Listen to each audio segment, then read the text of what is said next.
shit, I haven't got my starting notes. Brilliant. How am I supposed to introduce this when I can't remember my script?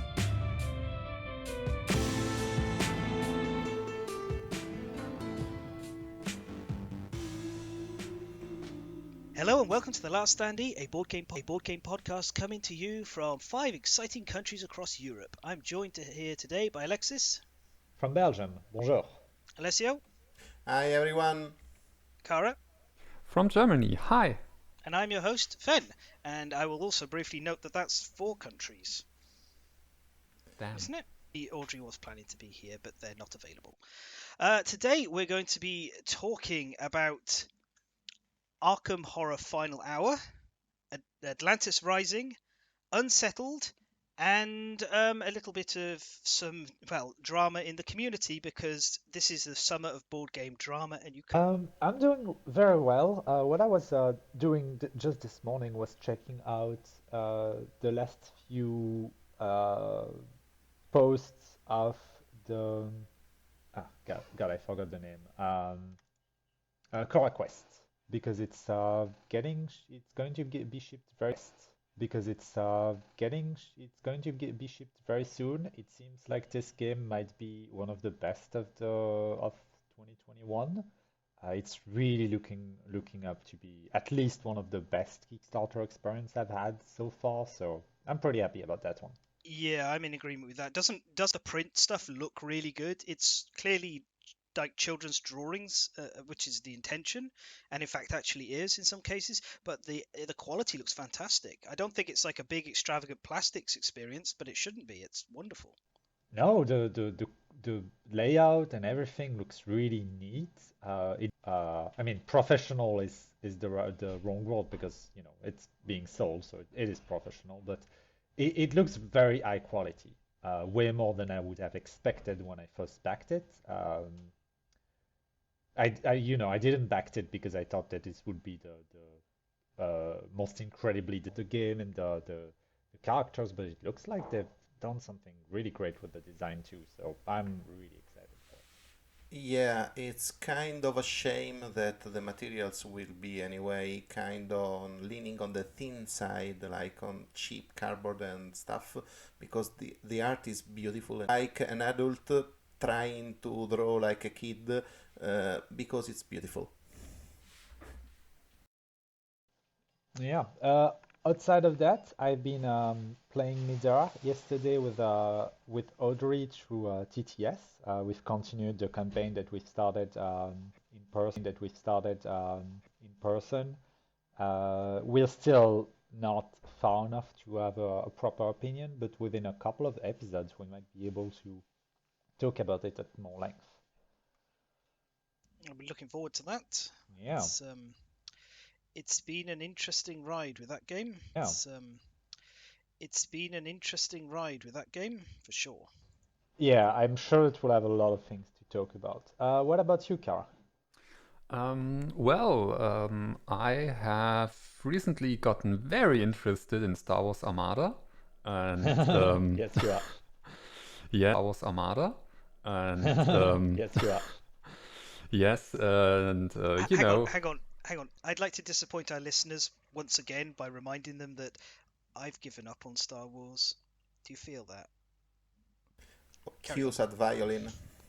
I mean, it has been another, at least for this and next year, so a lot of people wonder if it will be continued at all, and I think that's the perfect time to start it. So yeah.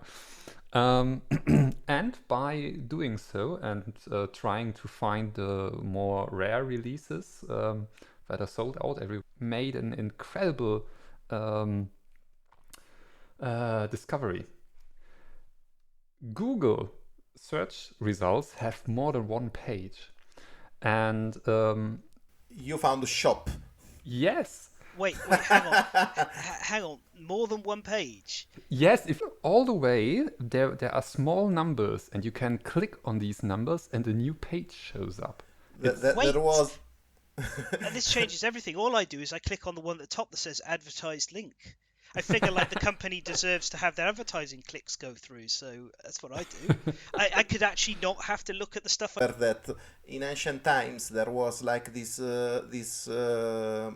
written Google with a lot of U of O's, and you can click on the second O to go to the second page.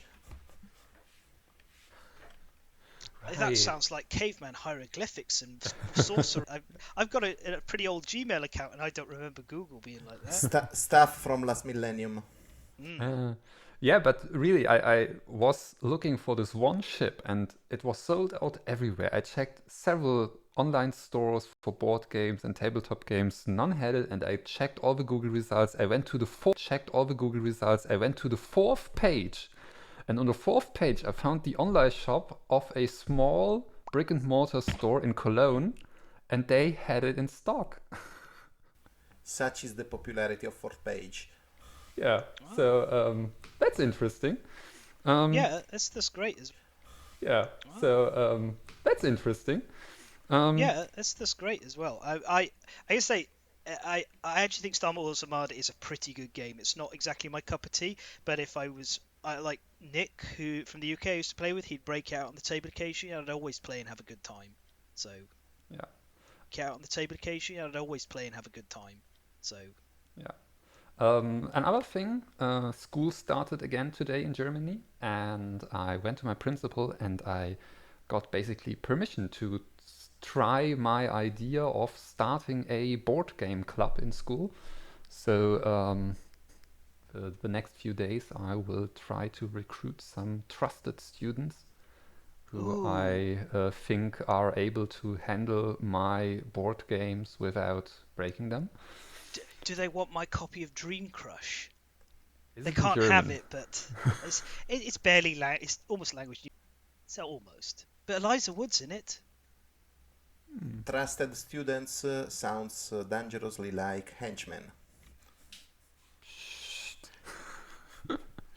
Don't tell them. No, I actually think this is fantastic. A board game club in schools is it's just good. Like from thinking skills, critical thinking skills, analysis depends on the game you're playing. Even the ability to lie, you know, Yeah. that's a helpful skill for when you reach adulthood, and maybe classes should teach it. I don't know. Yeah, and basically my idea is to have like up to 10 games and teach a small group of students these club. And once they are well versed with the games, I will open the club up to basically all the students, and my henchmen can then teach them these games. Trusted students. Yes, Yeah. my trusted students. So yeah, see how it goes.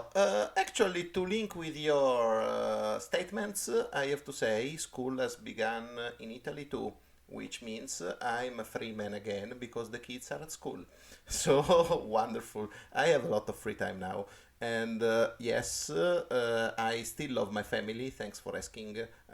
Through a rough summer with kids all the time at home. I love the creatures, but I really happy to have a bit of time for myself. So, what I did this couple of weeks was to, well, I received the weeks was to I received the Descent Legends of the Dark, which was translated to Italian and was finally available. And I have to say, it was kind of an addictive game. It's really good. Yeah, It's really good. yeah, it's really good. Of course, I have to play it a little more because it has some stuff like it's a tableau. You have to continuously click on the app. You have a bit of stuff which is kind of annoying, but they pitched it as the definitive dungeon crawler, and I think they are not that far from the truth. And that's basically my week, because after that I even took back the brushes, painted the figure of Cyrus.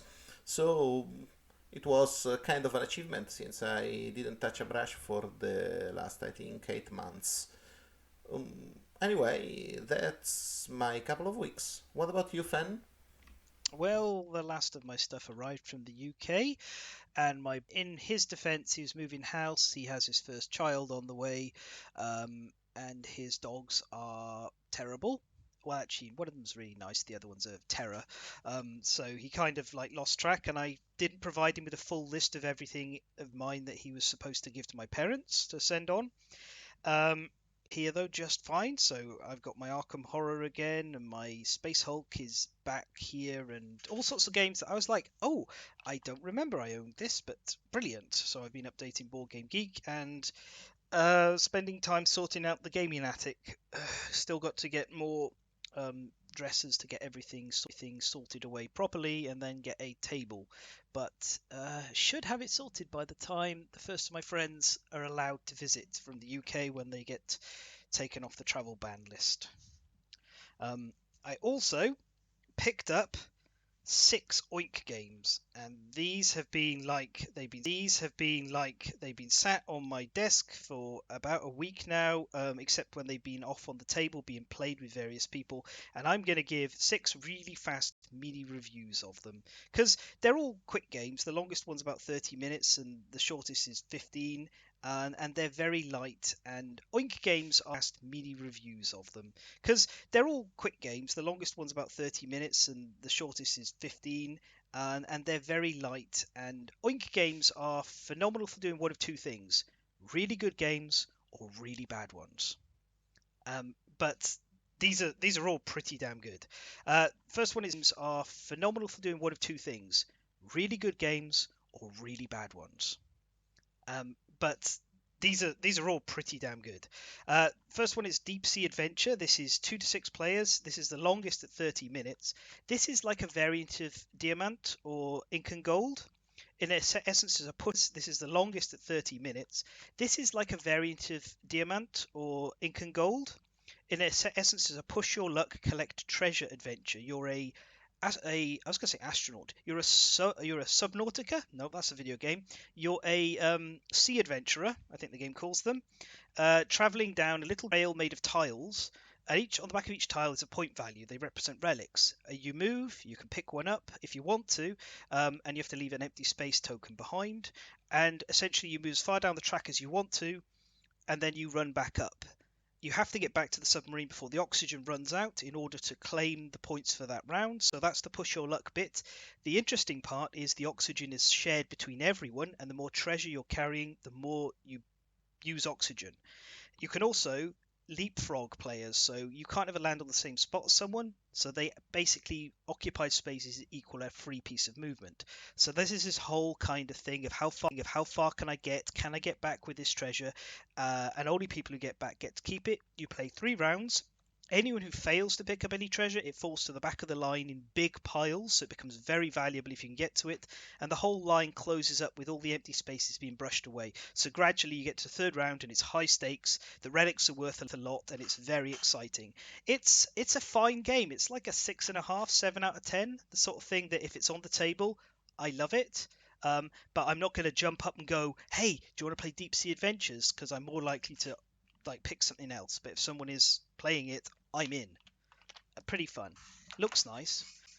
Then we have Nine Tiles Panic. This is the biggest of the Oink boxes. It's a 2 to 5 player game in 20 minutes. Everyone's given 9 tiles, double-sided, hence the name. And at the start of a round, you will draw 3 cards that indicate the goals for the round, and you need to arrange your little city, which is being invaded by aliens who want hamburgers, into a 3x3 grid according to the scoring criteria, which might be like longest road or most dogs next to each other, silly things like that. Then the first person who's happy with their grid just goes, I'm done. They grab the first token that says 1 on it. They flip over the timer. Everyone else has a minute to finish. That's the panic part of Nine Tiles Panic. And it's just like frantically trying to get it done. The advantage of these tiles that you get is if you tie with anyone else on the number of a goal, you win if you have the lowest number tile. So you want to be fast, you want to be swift. If you're in trouble. This game, like a lot of Oink games, doesn't like slow people. It's okay. I'd call it a 6 out of 10. It's fun and it's kind of forgettable. It looks gorgeous. It will get you a chuckle occasionally, and I think it's a good way of getting people greased up for playing Galaxy Trucker, because Galaxy Trucker is like this, but really. 20 release from them, which is Durian.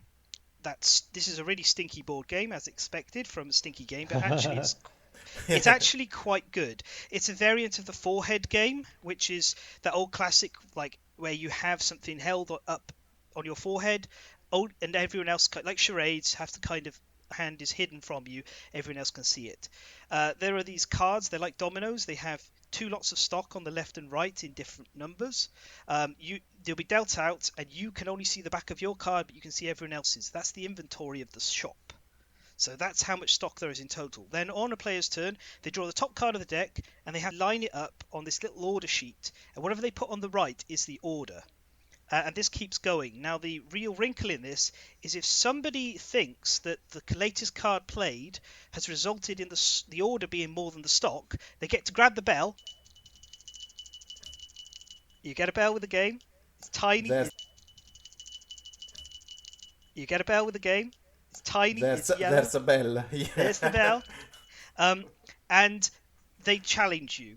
And everybody flips down their cards, and you look at the total stock. If the stock doesn't match the order, like as in there's less stock than the order requires, match the order, like as in there's less stock than the order requires, then hard cheese, the manager's angry with you, you get an angry manager token.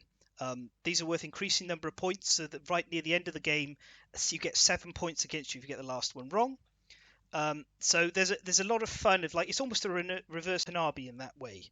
There are also a few gorilla cards. They add a real wrinkle to things because there are 3 of them, and when they're drawn, they mess with the order. Some things, like, they force you to flip an order card around to the other way, which can really mess with the plans. It's enjoyable in the whole, looking at what other people are doing and being like, what are my cards? Why are they putting that out? Because you're missing these just 2 pieces of information in respect to the whole stock. Very fun. You always have a good laugh when everything goes horribly wrong. It's over in 20 minutes, and this one plays a maximum of 7 players, 2 to 7 players. I don't think it's great with 2 players. It's really fun with like 5 or more. Not bad at all.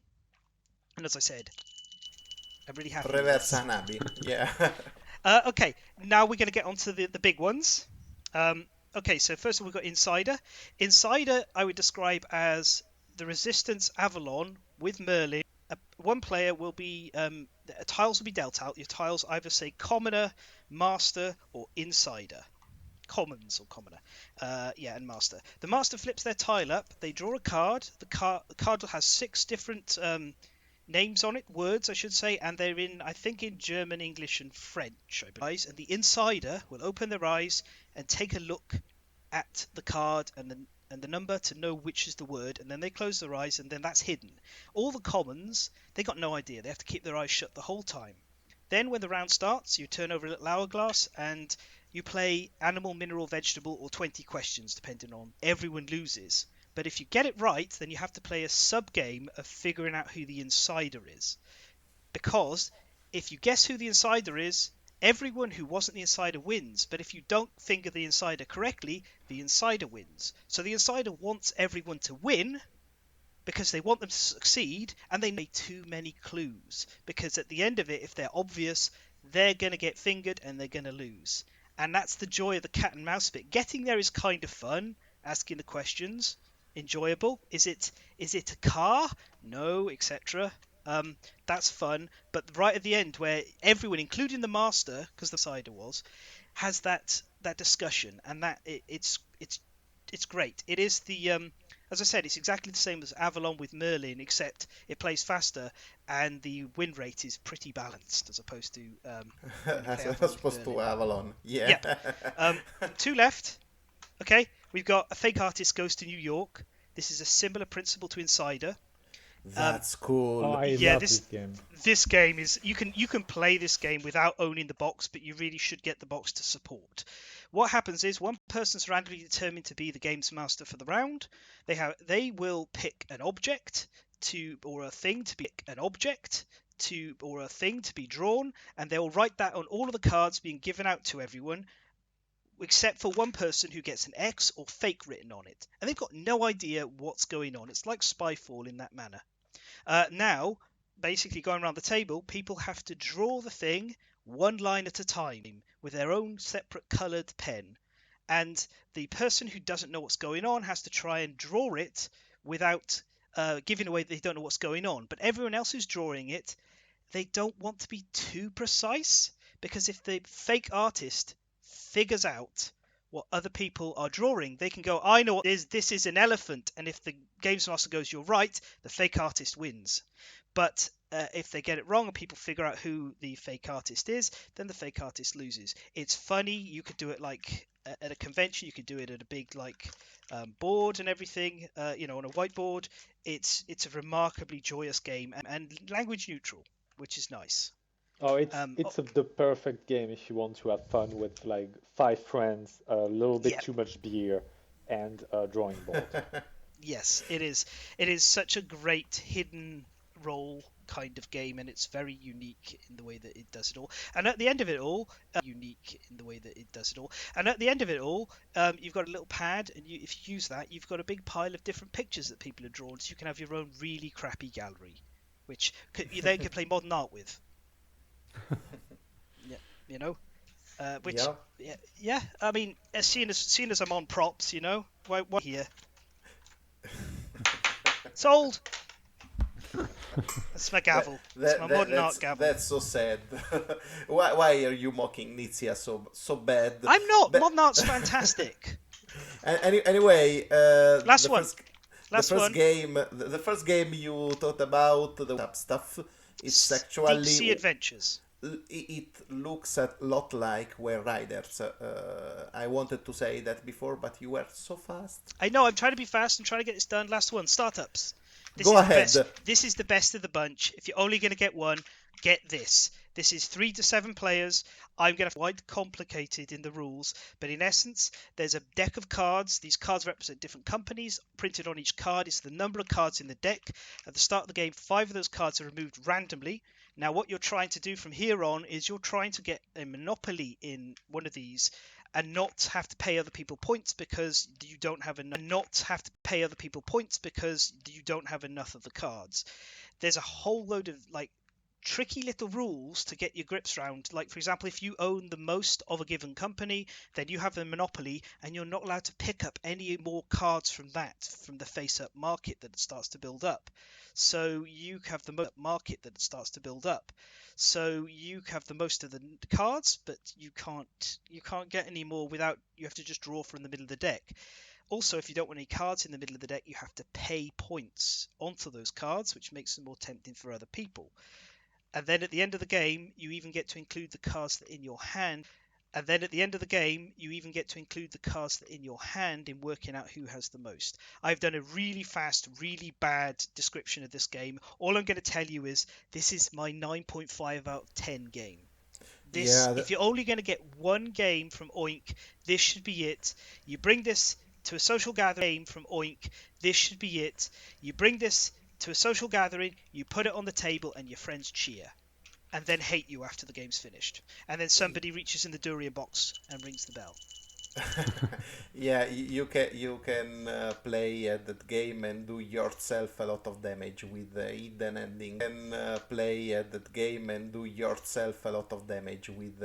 ending. When you show your cards. You can. You absolutely can. It's got everything. It's so clever in how it's constructed. Oink Games have a video on YouTube of teaching. Just watch that. They do a much better job than me. It's less than 10 minutes. It's cute as heck. It's really good. So there we are. That is my stand-up Oink Games. And it's time for us to go on to a less light-hearted subject and briefly talk about what's happened with... Yeah? I had a couple of questions about your own games. We'll cut this. And does anyone have any questions? Yes, I have a couple of questions. Mm-hmm. How much does each game cost, approximately? Approximately up to about €20, maybe between 20 and 30 euros. They're very high quality. I don't know if you know it.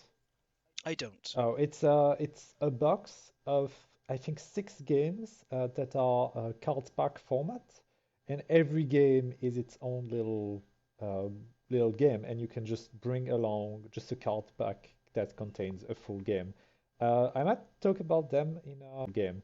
I might talk about them in another episode, but I've always decided not to because I don't think that it is available anymore, and it would just make people envious of a game that they cannot have. But each of them are is interesting. Some of them are really, really good. Others are just is interesting. Some of them are really, really good. Others are just all right. I might talk about them a little bit later. In any case, Well, it's not like any of us before have talked about games that are almost impossible to get their hands on, like, say, Fireteam Zero. I didn't do that. No. I didn't do that. No. Well, then, in which case, it's time for us to go from the light-hearted, joyous fun of Oink to something a little bit more serious, where we talk about what's been happening in the world of board games in the summer that never seems to stop being a bit kind of why. Yes, I'm tired of this. Could people like just make games and not do this kind of stuff? But well, uh, TGG Games, the Gaming Goat Games, which I believe is as it is, launched a Yeah. Kickstarter for deck building game, which I believe might be a reprint. It seems to be a 2017 game. Now, they were doing campaigning, they had adverts on Board Game Geek, everything was pretty fine and normal until one Twitterer, who I'm not going to give the name of because they've chosen to make their profile private as a result of the things that happened to them. I can't blame them for it. Um, they brought to attention that one of the images being used was what is called a dog whistle. Now, before we get into this, and I'll explain everything very briefly, the concept of dog whistles fairly straightforward to understand. Everything very briefly, the concept of dog whistles fairly straightforward to understand. We're out in the garden. You're a young child having a great time. I'm out there with my dog Pam. I pull out a dog whistle from my pocket. I blow. You hear nothing. My dog Pam comes over. She gets a treat because she's a good girl. Now that she gets a treat because she's a good girl. Now that that's what a dog whistle is. It's a between me and my dog there was communication. You saw me do something, you didn't hear any of the communication. If you don't understand what a dog whistle does, you wouldn't have even realized that the dog has a higher like capability of hearing, and she's come over because I've made a noise that she's been trained to come over for. So dog whistling is that concept where you're doing something that other people don't understand. It's quite often innocuous or like has other meanings elsewhere, and it's used to signal. In particular, it's used to signal by people from the alt right. Now, this particular image was a pair of hands holding a frog, and the frog was had its specifically its right hand into a certain shape. In itself, a frog in a tournament fishing kind of game, not completely bizarre to see. That's not really a red flag because frogs go in lakes and ponds, so do fish. One of the cards might be a duff prize that you draw a frog. You could kind of ignore that. But when you add onto the hand signal, things become a different matter entirely. The frog's bright green. The frog is a reference to Pepe the frog, which back in 2016-2017 was co-opted by white supremacists in America as a symbol. It's never recovered from that. It is still used in places, and sometimes just the frog emoji is used for the same reason. Now the second thing was the hand shape. Now what this frog was doing is with its right hand it was putting its thumb and its pointer finger into a circle and spreading the other fingers to form a W, or at least most of a W, because frogs don't have as many digits as humans. This, if you're doing it right now, you might want to be like, maybe I shouldn't do it. But if you look at it, what it forms when you look at it palm face first is a W and a P, and that stands for white power. This symbol came to light during a particular trial where the defendant, a white supremacist, did it, and that's when people realized that this was a dog whistle. 45, the president who should not be named, hand signals this all the time. It's not clear whether he does it consciously or not because that man's a mess. but essentially this was a form of dog whistling, or at least TGG and um, Jeff, the owner, was accused of it. And instead of any backing off away from this, any attempts to perform proper PR to say like this is an accident, we're going to correct it, we're going to get rid of it, we didn't mean to cause any offence, nothing like that. He started to insult the Twitterer involved, and then when a Board Game Geek thread came up, he started to try and gaslight the people involved to just be like, no, it's statements along to those lines. Again, it was very aggressive If and if you unpleasant, double but down, I think that it's a yeah, pretty. Uh, yep. He does. yeah, he also added He a caption to the image that was in the that meant to just say, "Oh, this is nothing wrong. Don't worry. This is not hateful." Just trying to cover his ass, but not willing it, to change anything. I don't know. yeah, it was a very ironic statement. You could smell that it wasn't a genuine statement. Much like you talk about like if you accuse someone of being like this, the only way they'd ever admit it is ironically as a joke. Yeah, Yeah, this is the exact same way that yeah, has happened in dozens of communities when someone does a dog whistle and then does not apologize or say nothing. Just say, "Oh no, this wasn't what you believe. This is just innocuous," which usually to me is just a proof that they are yeah, um, doing it. Also, I would point out to on YouTube, Inu in the Studio has a few very good videos about that kind of tactics if someone wants to learn more about it. It's very interesting. yeah, And there's a tactics if someone wants to learn more about it. It's very interesting. yeah, And there's a thread on BGG that goes into a lot of details about that. You can read, and people have kept receipts and screenshots of statements that later he deleted and tried to hide, and he deleted and tried to hide and cover his own ass. yeah. So I'd also like to recommend ContraPoints on YouTube as well if you want to see somebody else who's very versed and good at explaining this stuff. Yes, but I was going to say Innuendo Studios, the alt-right playbook is a very. I was going to say Innuendo Studios, the alt-right playbook is a very eye-opening thing because a large section of this is it's done in a way to um, gradually convert what they call centrist normies. That's their terminology, to pull them more towards the right, and also to look innocent, so you can like gaslight the left people who are aware of what's going on and trying to say this is happening by making them look crazy. Like it's just a frog. Frogs do this all the time. If you hold a frog, they'll curl their fingers in this pattern. It's perfectly natural and normal. But we know from Jeff's own statements, which he later then tried to delete and erase from Kickstarter, that this was a form of dog whistling. He did everything short of outright admit it. So horrible situation. But like we talked about last time, before we get into any discussion anyone wants to have, I think it's worth acknowledging again the community's been fantastic in their response about this. And so have publishers and content creators. People have not stood for this, which is nice to see. It's horrible to have these things happen. It is. It's great. Um, I want to get their name correct. Badgers from Mars have separated away from TGG, so that Badgers from Mars hold the license for Regicide. Regicides. We're going to be talking about that because that game's. It is excellent, but I was a bit sad that it was linked to TGG, but they've separated away, which is great. And there's been a fantastic sort of response. There has been some terrible stuff as well. Like I said, the individual who first brought this to everyone's attention was treated very poorly and has made the Twitter profile private. John Keane too, who made Black Sonata. Yes, yeah, yes, you're right. Yep. Yep, he mentioned as well. He talked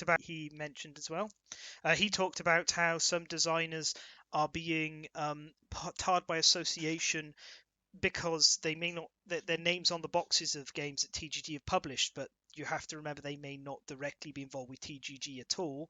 They may have sold the rights to a game to another publisher who's then sold the distribution rights elsewhere to America to TGG. So just because there's a game like that out there. And I think one other thing that's worth mentioning is a chap who we talked about before, the designer of our team Sarov, I believe. My pronunciation's terrible. I do apologize. Our team, we talked about Unbroken before. He has severed his connections with TGG. He was looking for a new publisher after his last Oh publisher God, let himself that down. guy just goes from walls to walls. Oh, I I know. My sympathies go out oh to him. yeah. To tell him to, you know. Oh, Yeah, I hope he finally lands somewhere where he can have a publisher who treats his designs right, because as we talked about, and as somebody wrote about on Board Game Geek recently, Unbroken is really good. it is really good. It's just a shame that his publisher that way, and now it's just getting worse. Yeah, well, he Yeah. dodged a bullet here. It set him back a bit, but at least he wasn't like Yeah. published at that time, so that's something. Yeah, so there we are. That's the TGG situation, and I mean that's all of my thoughts and a bit of an explanation on it. So how about you guys? Yeah, yeah. So, Arkham Horror Final Hour. This is a 2019 game from Carlo Rossi, published by FFG Asmodee. Now, this is a kind of game with a Cthulhu myth. I have to say one thing, because it will. I was sometimes passionate, sometimes not, about the Cthulhu myth, and I am not a fan, meaning that I am not mindlessly fanatic of everything involving Cthulhu, but I appreciate a good game. That said, used to. Basically, there are crazy cultists who are trying to summon a great old one. You play as the brave detectives, who are basically a ragtag team of misfits from all ranks of society, and you try to stop them. Okay, there's a twist here, and you try to stop them. Okay, there's a twist here, because the summoning ritual, is actually already done, and the great old one is basically summoned. This time, the detectives are trying to reverse the ritual before it's too late. So, this is the game's name, which is Final Hour, because you actually have about an hour before literal hell breaks loose. So, what do you do in this game? This game is played inside the Miskatonic University, which is a famous location in the fictionary city of Arkham, from Lovecraft novels, and you are basically setting up at the start of the game star, moon, cross, and hourglass. You have this set of 5 symbols repeated 2 times. You pick randomly 2 different symbols from one set and put them aside. These are the key to reverse the ritual. You never them, and you can do that once in your game. The remaining symbols are flipped, so are covered to you, and are mixed with a couple other tokens and dispersed across the game board, so that in each location there's a symbol to investigate. How you play that? Actually, you have basically a succession of turns made of an action phase and a great old one phase. In the action phase, and a great old one phase. In the action phase, basically, players take turns playing a covered action card, which is a top card taken from a detective's action deck. Each detective has his own action deck. And then you reveal from your end own action deck. And then you reveal from your end a priority card, which is a card with a number 1 to 30. Basically, you always have in your hand 4 priority cards, and you must choose from them.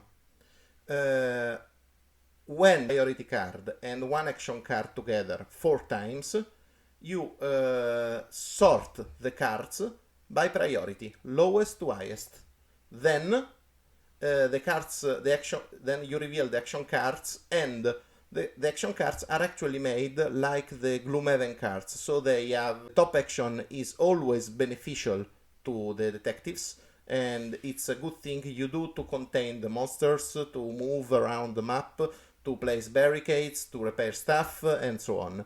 The bottom action is always beneficial to the monsters, and it's the only action which allows you to investigate somewhere. Investigating is the act of flipping the token in a location, so to detect either a symbol or pick an item. If you get a symbol, you basically if you get a symbol, you basically know that the symbol you have taken has 50% less probability of appearing in the ritual, because you had originally 10 symbols, you took 2 aside, and you had originally 10 symbols, you took 2 aside, and the remaining 8 are the ones you are searching for. So when you find one, you know that that specific symbol is not in the couple you are trying to decipher. When you got, for example, 2 times the hourglass, you know that the hourglass is not a symbol for the ritual. Why this is important? Because at any point at the end of a turn, after the Great Old One phase, you can decide to try to reverse the ritual. And 3 priority cards from their end. Priority cards, other than the number, they also have in the bottom left of the card one of these symbols. So you play a set of symbols, and you have to flip the symbols which are actually the key to reverse the ritual. And guessed correctly, double the number of detectives of symbols, worth of symbols. So if you basically, let's say, diamond and star are the key, you play diamond, star, hourglass, cross, hourglass, cross, diamond. You played 3 diamonds and 1 star. They are 4 symbols. You have 2 detectives. You won because you guessed correctly 2 times the number of detectives you have in play. This looks a bit complicated, but it's extremely quick to play. When you have resolved the top part of the first 2 action cards and the bottom part of the last 2 action cards, the action phase ends. And then it's the Great Old One phase. Action cards, the action phase ends. And then it's the Great Old One phase. Again, you pick all the priority cards you played before. You count the number of omen symbols which are printed on each priority card. Omen symbols are like diamond, which are printed on each priority card. Omen symbols are like diamond with an eye. And based on the number of omen symbols, you look at a table which is unique to the Great Old One you are playing against, and you play the disadvantage which is listed there. After then, you pick a portal token. You basically spawn new monsters, and after that, you begin a new turn, and the game goes on. The game goes on until either you are ready to guess the combination to reverse the ritual, or a detective dies. In that case, the entire team loses. Or the summoning location. You basically have to play 2 games here. You have, on one hand, try to contain the number of monsters. You have to kill them, block them, move them around, and try to not have them near the summoning point. And on the other hand, you have the key to reverse the ritual. Now, this is basically the game. This is played very, very fast. It plays co-op 1 to 4 players. I bought it to play it solo, and it's an excellent game solo. You can safely play for 30 minutes and have a full game in that time span. And in more players is even funnier, because you aren't allowed to talk about the cards and the priority, and to talk about the cards and the priority you are assigning them. So basically, you have to have a perfect synchronicity with your partners, and you have to play to solve a puzzle together. This is to solve a puzzle together. This is actually very fun, and the thing I appreciate a lot is how the mechanics are tight. There's no useless action, and priority cards are so overloaded with meaning. Really thinking of everything you do. You cannot, for example, try to waste a priority card. You think, well, I have a 15, there's no problem, I'll just put it there. It doesn't matter if I play top action or bottom action, because they are a monster, so I'm playing it either way. But since the cards also have symbols on them, oh no, that card has a moon, I need the moon, because I think that is a key to decipher the ritual. So the more the game goes on, the more you have to partner. So I appreciate when a game clicks so well as Arkham Horror Final Hour, and I have to say, I played a lot of Arkham Horror 2nd Edition. This game takes the feel of urgency you have from that game, but it compresses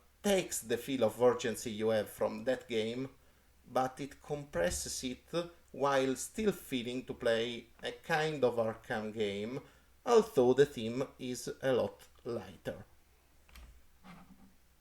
Yeah, I was going to say that was exactly my problem with it. Despite them going back to, the well with the same old Arkham characters. I mean, we've got Ashcan Pete, Jenny Barnes, Rita Young for some reason, Yeah, Tommy exactly. Muldoon, Lily Chen, who I do adore, and boring Michael McGlenn.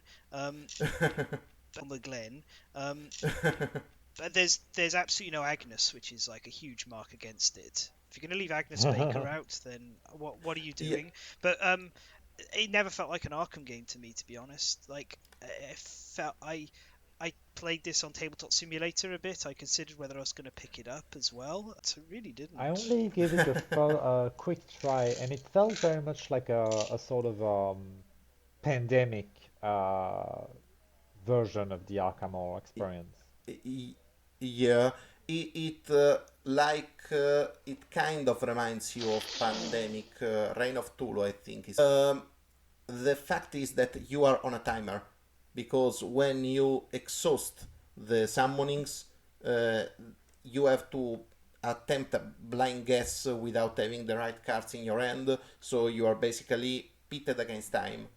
And that feels a lot like Pandemic. The other fans objection is the other one, which is very common. A lot of people has endeared the characters in the original Arkham Horror games, and extended the universe of Arkham Horror. So a lot of people has an Arkham Horror experience. This is a fast game with a very light theme. As a puzzle game with elements of cooperation, this is a very valid game. One, very smart. The mechanic to unlock is one of the best key mechanics there is. The game is very light, so it doesn't play with the phase of events. You don't get lost in other dimensions like it happens with big box Arkham Horror. There's a lot of stuff. So actually, lot of stuff. So actually, this is a matter of preferences.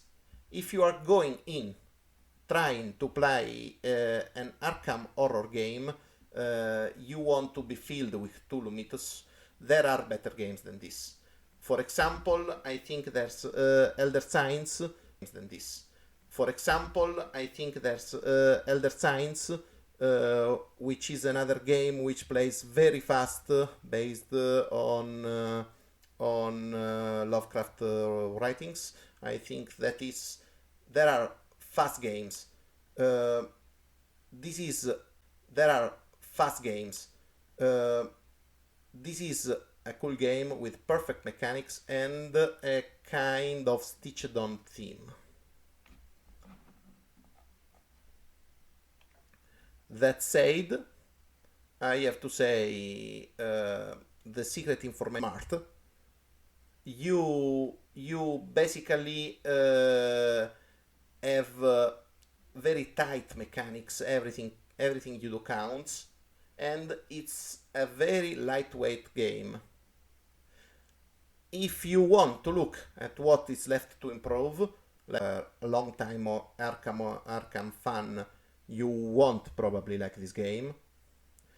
Uh, it's a bit unforgiving. For instance, it's easy to ruin everything for everyone if you do a single move without thinking. If you should really control those monsters and you don't, if you don't count correctly the number of omens, so when the Great Old One acts, it actually does another action other than the one you were expecting. Another action other than the one you were expecting. You are always risking, you are one step away from disaster. So the game feels very compelling because everything you do counts, but it is very unforgiving and sometimes you are in the hands of randomness. Another thing which is important, you have basically three great old ones, which are actually there's Cthulhu, and there are two minor ones which actually I have to get the box to remember. So there's Shodemel and Umordoth. There's no Shub-Niggurath. There's no Nyarlathotep. There's nothing like that. Probably, and then the expansions didn't came, or anyway, it needs more variation because the great old ones are what differentiates one game from the other, and just three mean that you can exhaust your play strategies. Game stops. In the end, I have to say, as a puzzle game, as a solo game, I would rate this 7 out of 10.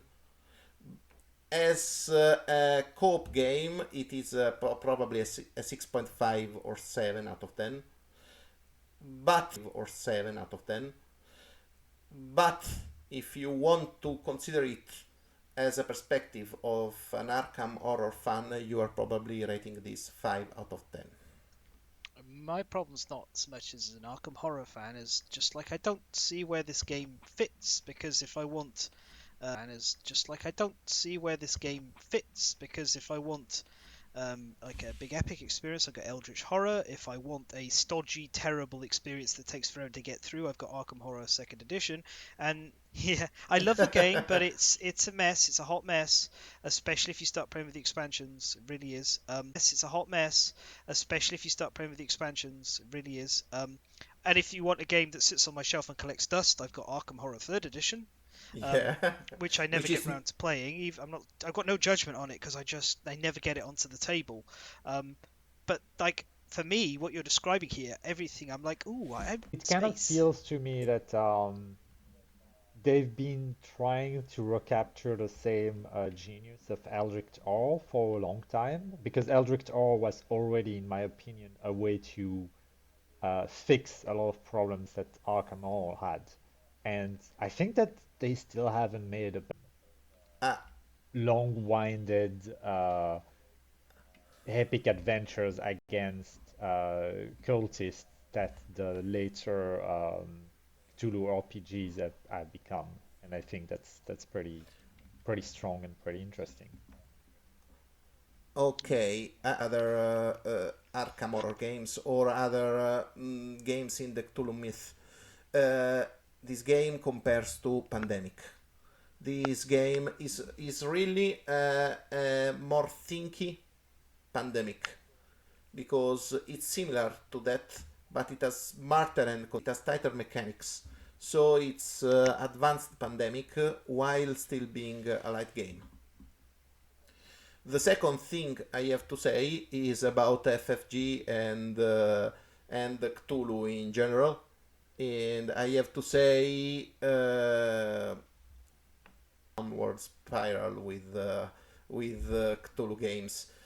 I have to say I think a lot of people has been fed up with the genre, and and the quality of games is kind always of more of the same. I think you can be with you can be happy with Eldritch Horror, for example, Arkham Horror Decker game for sure.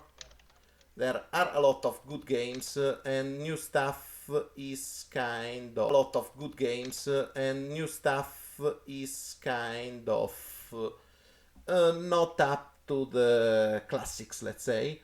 There's Cthulhu Death May Die. Uh, I didn't play it, so I really can't say anything about it.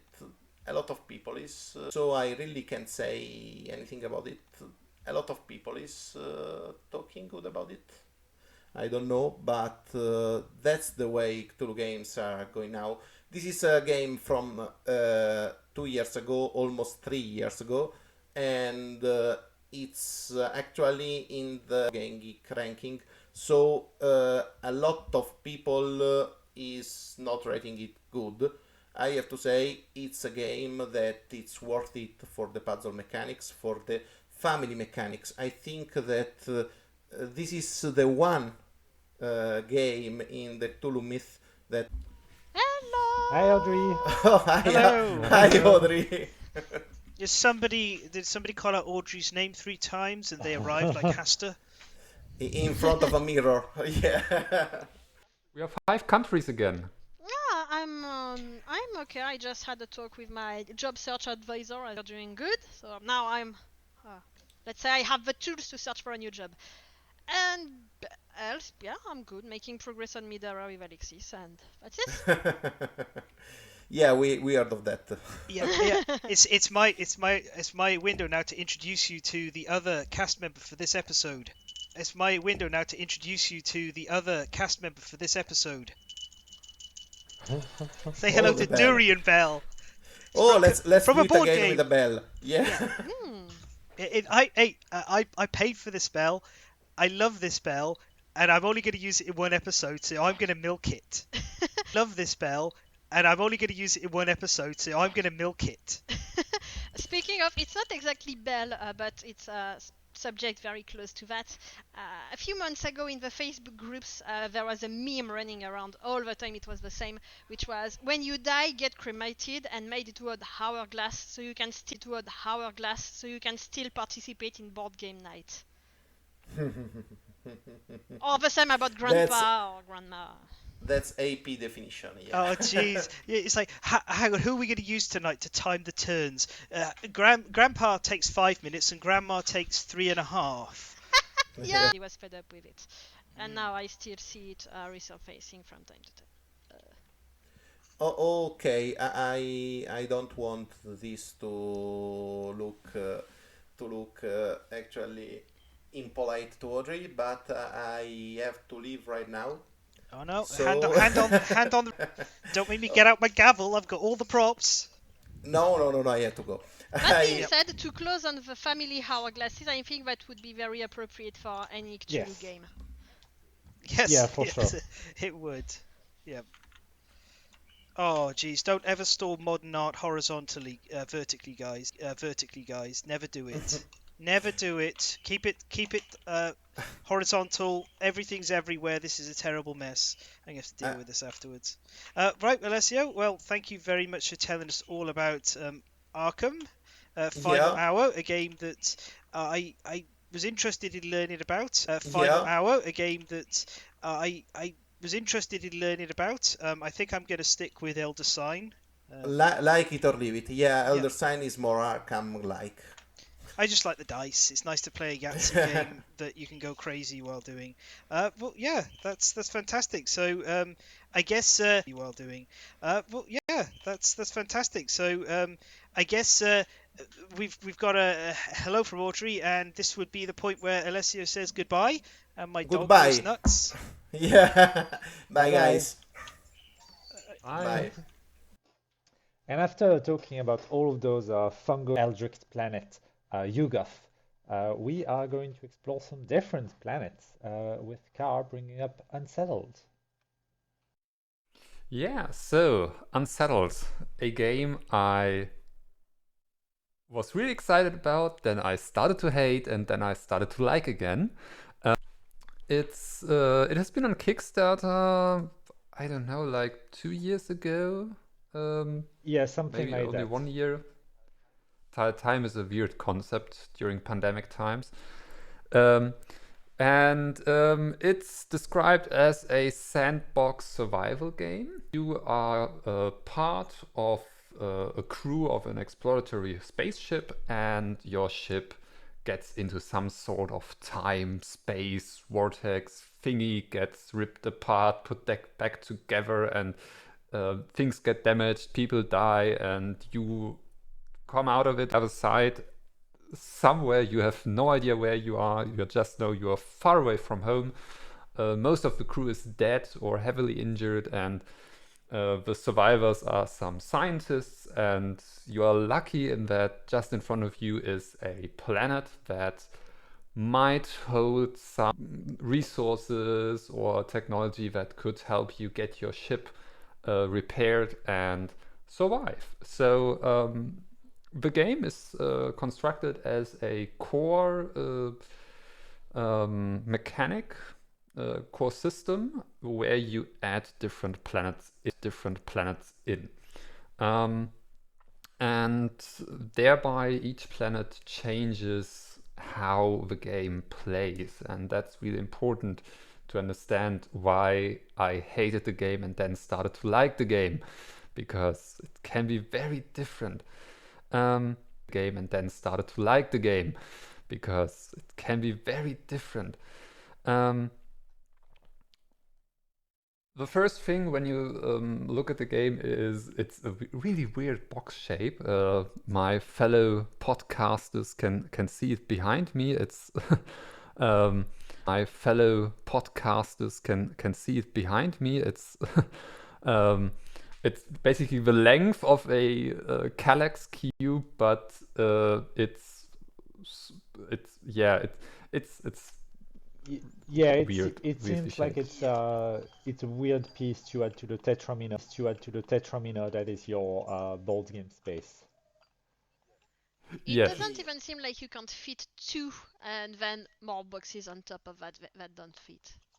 Yeah. So, but yeah, it does fit well into a Kallax, and it has an that's good and weird, because the insert does one thing well. It helps you with setup. Basically, you open the box and you just take out trays and put them somewhere, and then you have a few pieces you have to put on these separately and build your card stacks depending on which planet you use, and that's it. But I feel like, okay, if you make this amazing insert and then you have some recesses that aren't deep enough, so the tokens you can put in there and that are supposed to stay in there can't move around. So there are some things where I just, why do you do this when you already made the insert and you have the space for it? Yeah. Also have Unsettled, and I have a dog who's going berserk. But yeah, I had the same problems with it. It just like you get all those extra expansion boxes for the different to put 2 trays in there, but you get 6 planets, and they kind of float around and make the whole shape even weirder. Yeah. It's it's one of those I like to call it like a 95% production, where it's like a really good idea and it's almost executed brilliantly, and then the last bit falls down and makes it really. Each planet box has its own small insert in it, so you can store the planet specific component in this planet box, and it is usable in 2 ways. You can use it to store unsleeved cards, and you can like take out a piece and then you can use it to store sleeved cards. And you can like take out a piece and then you can use it to store sleeved cards. Except you can't. Like they offer sleeves themselves, and I would expect that it fits perfectly, but it just doesn't. It's like a little bit too small to. It just doesn't. It's like a little bit too small to fit the sleeved cards, and that's just why. And but yeah, so overall, it's a great production quality, and I think it's time to actually talk about the game. So it has some Seventh Continent feeling in that you do have a map made up of different cards, and you can travel to new locations and flip over the cards and see what's there and do stuff. This harsh. So it's not like there's a lot going around just straight up killing you. It's time that's killing you. Basically, you are on a hostile planet and you can't spend endless time there. At some point, you have to leave. You have to get into safety. And I think it fits the theme very well. But as I said, it can be pretty harsh because most actions you do take up time. So you really have to think about what you can do and what you should do, or on the other hand, what you shouldn't do. In the game, when it's your turn, you have 3 focus cubes you can use to do actions. These are basically your main actions. These cubes are basically dice that show a number from 1 to 3, or a sand, or it's called differently in English, hourglass, like an hourglass. And basically, when you do an action, you reduce the number on the cube by the amount of time or a focus it takes. If you don't have any focus left of one type, you can use it for an action, but it costs you time, increasing your time marker and thereby over time decreasing the endurance of the explorers and in the end just killing you. And this mechanic is pretty interesting because most have a certain focus type. These focus types have names. I just call them green, red, and blue because I can't remember the names. But each action has a certain type that is associated with, and if you use the fitting focus, you get an additional bonus for. So that's something you really have to get your head around and think, okay, I would like to do this now, but I don't have the fitting focus available, so maybe I will do it next turn so I don't like lose out on the additional bonus. And so even there's a lot to think about and plan ahead. And other main action include Luna. Luna is great. Luna is just amazing. Luna is there to help you and to save you, and she's nice. So Luna is life, Luna is love. We All love hail Luna. the cult of Luna. Yes. And her roundness. Luna is the robot that comes with the ship. It's like the robot that was put on the exploratory ship to keep everyone sane and in line. And you can use Luna as well. Send her somewhere, dig for materials, or scan some things to gather data about the planet and so on. So yeah, the really interesting part of the gameplay comes with the free actions. apart from these main actions you can do when it's your turn, you also have a lot of free actions, which you unlock over the course of the game. Basically, the longer you play, the more options you have. And the free actions you can do while it's not your turn. So while in the beginning you only have your standard actions and it's pretty okay, now it's my turn and do this, I do that. While in the beginning you only have your standard actions and it's pretty okay, now it's my turn and do this, I do that, and then it's your turn again. Later on, it's like, okay, I do that, and oh wait, if you do that, I can help you by doing this. Oh right, and if you do that, then I can also add this, and suddenly you forget whose turn it is. Oh right, and if you do that, then I can also add this, and suddenly you forget whose turn it is. And so I've never really experienced a cooperative experience, game where it really felt like, no, it's not just my turn and we work towards a shared goal, but we actually plan and do our turns together. Because even if it's my turn, I still am dependent on what the others do. And I need their help to do what I want to do. So yeah, I think the mechanics are pretty interesting. It's a lot to learn. I think the first 2 or 3 games I did several things wrong. It's a lot to keep track of, and isn't always the best. But I said before, the game is very different depending on the planet.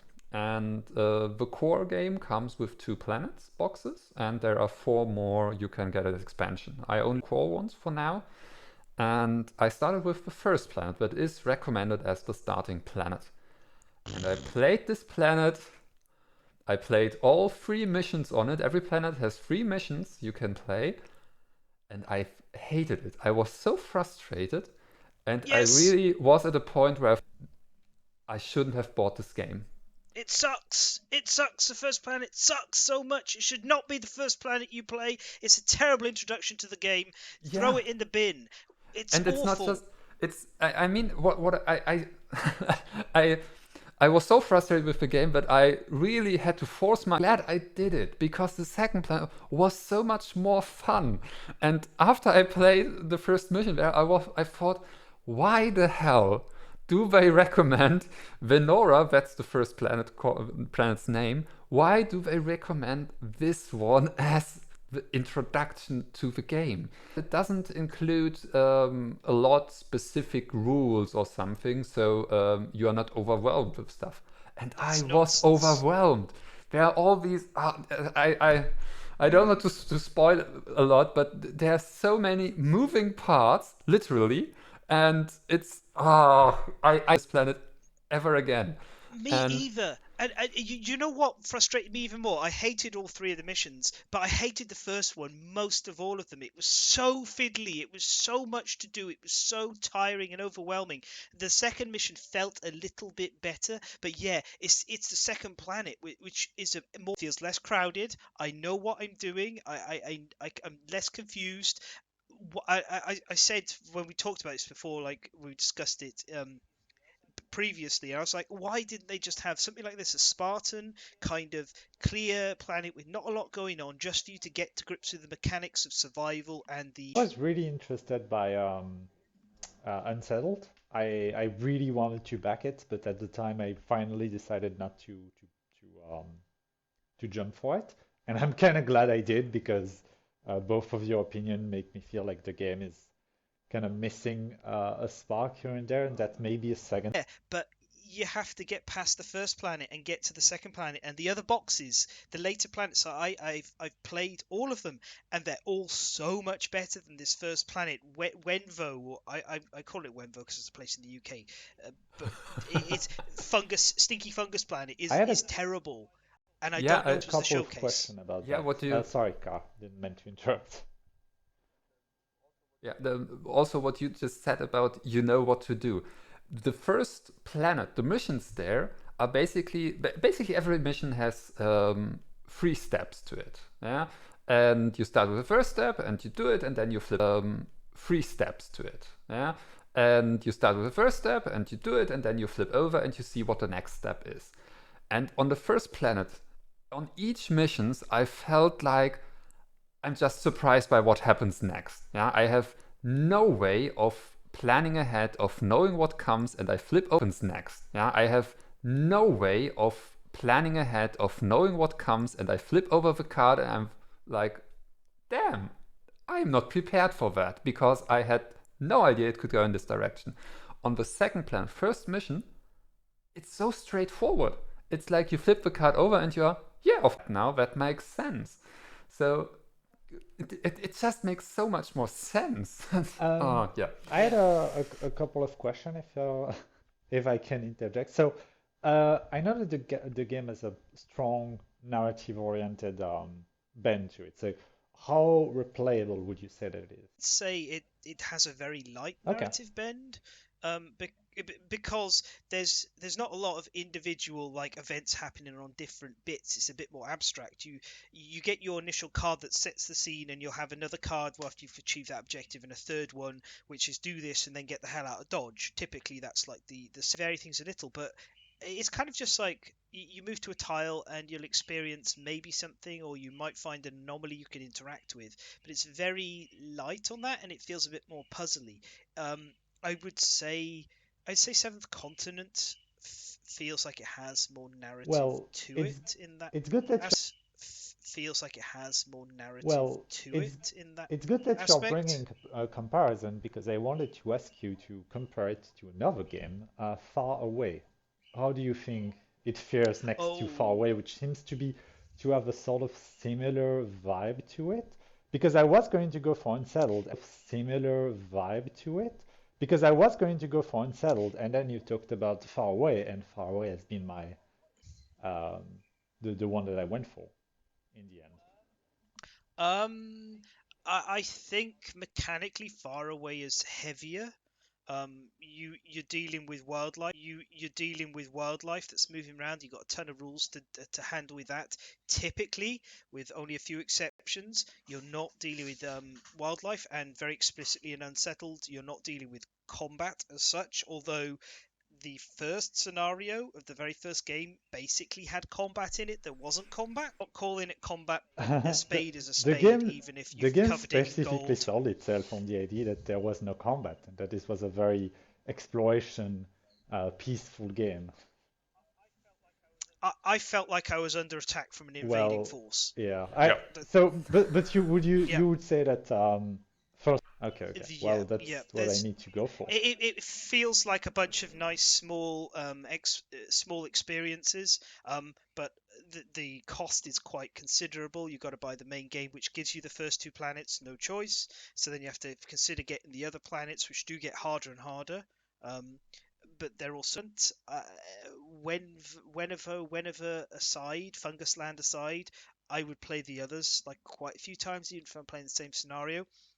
But for me, narratively, Far Away still has the stronger narrative because it's a bunch of funny scenarios with very much tongue in cheek in how it treats. This has more of that kind of wondrous science exploration, look at the universe and Marvel, and like more hard sci-fi, I guess. Whereas Far Away feels a bit more like paranoia and a bit like silly. I have a question about let's say, infamous first planet. Uh, do you have the possibility to get back to it and redo it? Yes. Yeah, I did. Yep.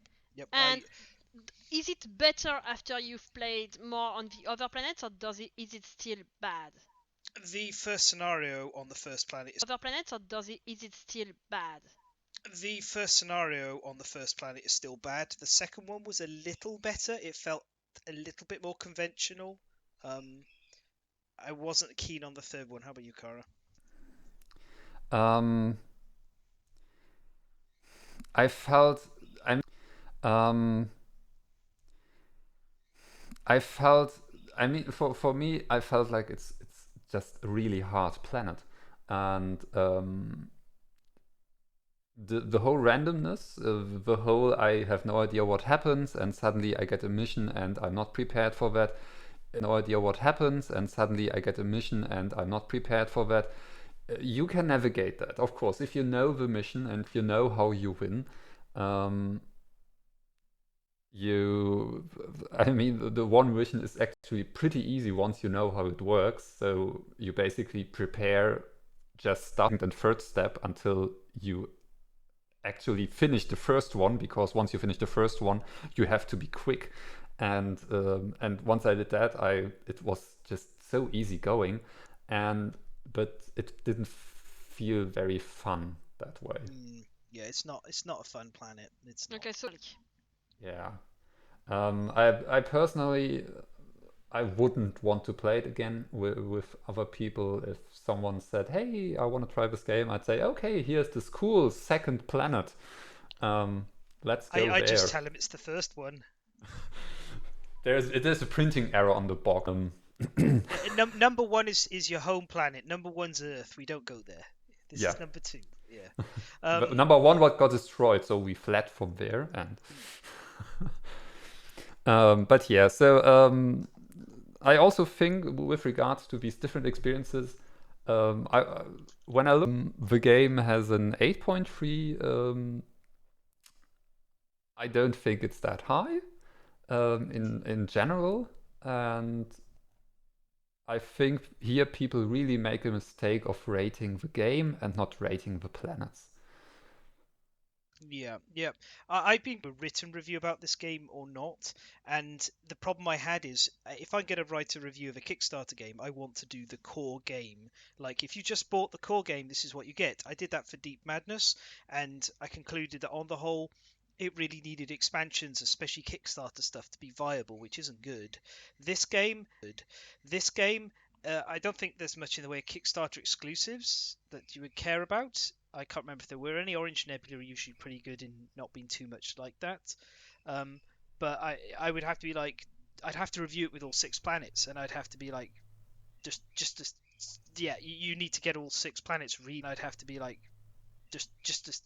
yeah, you need to get all 6 planets really to have a nice varied experience, and see some of the cool things that this game can do. Unlike say Detective City of Angels, where I could have been like, just get the core game by itself and play through that because each of the different scenarios will wow you in its own self, and play through that because each of the different scenarios will wow you in its own way. This one, it's a very variable experience. Beautiful though, and I love that they did double layer boards for the player boards. Yes. So yeah, production quality is great with this few caveats regarding the insert. There's one thing I just remembered I felt was really weird. Maybe that's better in the expansion planets, but basically one of the mechanics is you can explore a tile. So when you are somewhere, you can just, spend an action to explore it, and the discoveries come with different cards where you have to do something, and they are really nice. They describe great how what you see and what happens there and what you're thinking, how you could use this, and but what you get in the end is kind of random. So you have this deck of discovery cards, and when you resolve an opportunity, it's called, you just take one of these cards at random and put a on it, and at least in the starting planets, what token you put on there doesn't matter at all, even though each token depicts a specific thing you can find on the planet. And always, all the time, I felt like, okay, why does this do that? How is this connected? So I found some, I don't know, space-time warping fungus, and suddenly I get rare polymers, and instead of some biochemical thing, and what's happening? Yeah, that doesn't really change. You get a little bit of an idea of what you're aiming towards with each different tech deck be in a certain style, but the first time you go into planet, yeah, you're just like, okay, well, I'll do the orange energy card. What have I got here? And sometimes it's really useful, and sometimes it's not. It's quite inconsistent, and it can have and sometimes it's really useful, and sometimes it's not. It's quite inconsistent, and it can have a huge impact on how well you're doing. So yeah, I think it helps a little bit with the replayability for people who really want to get into min-maxing a scenario and getting it right. But yeah, it's a lot of scenario and getting it right. But yeah, it's a lot of variance. And I appreciate the technologies are themed to each planet, and they do help with them. But I found my playthroughs like on the second planet. If I get the right technology, it's so much easier than if that's stuffed up. Yeah, exactly. Yeah, it's maybe the game needed a little bit more time in the playtesting of them for that kind of stuff, because that's one of the things I think Far Away does better, in that you're aiming more at certain technologies, and you kind of know what you're getting. Testing is an issue here. It's what I felt all through my first plays, that I thought, okay, there are so many questions I have, and the rulebook doesn't give a clear, concise answer for them. That's something that should have been. Yeah, it's for me in particular, like after I played it a bit, I played it just for the purposes of reviewing it, to be honest, and sometimes I just found it exhausting. It was just so tiring to navigate what's going round, which isn't that fun, and I'm like, oh, I can't wait to get back to it. But Did I you think play solo, by the way? I played solo and with my partner, two player. We couldn't play with more because the game was too much for the lighter gamers that we play with to get to grips with. And Because one thing I found or thought is with two or more people, because all this thinking, okay, with the three actions and who does which, what, when, and it gets more complicated with more people, because suddenly the actions are spread around between different players, and like not me sitting there with two characters and I know exactly what they can do. Yeah, the failure rates.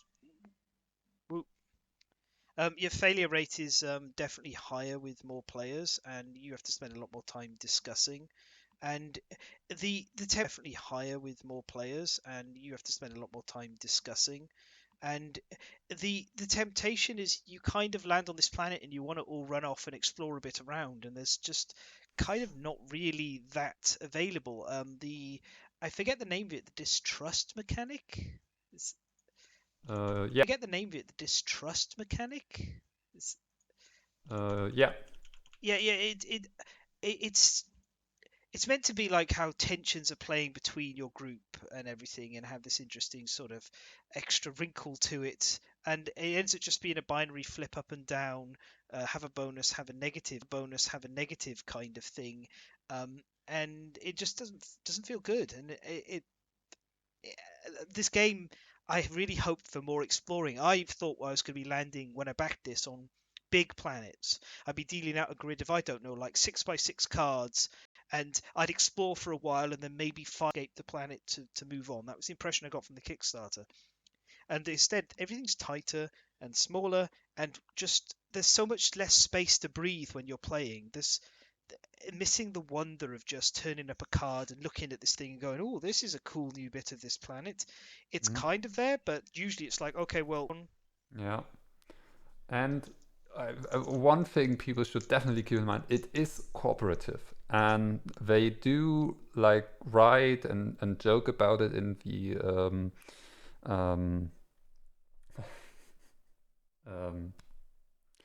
the thing that you read where you read manual, yes. So they joke about how you could, just go off on your own and do your own thing and just disagree on what to do and stuff like that. And if you do that, you will lose, because the planet will kill you. So you don't have an option there. And yeah, if the mission demands you to stay together, you can't go off on your own.